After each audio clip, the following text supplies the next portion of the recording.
Hello, good morning. Uy, Doc, good morning po. Sino bang pasyente natin?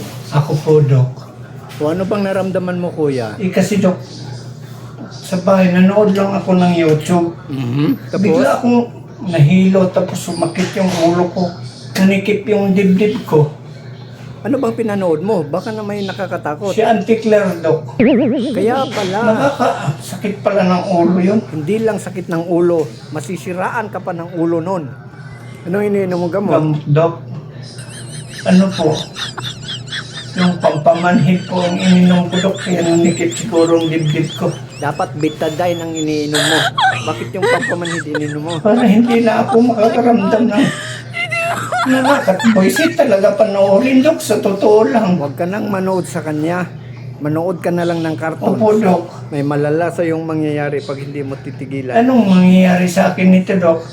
Ang mangyayari sa iyo, mahahawaan ka ni Auntie Claire. Ganon. Dalawa na kayong siraulo.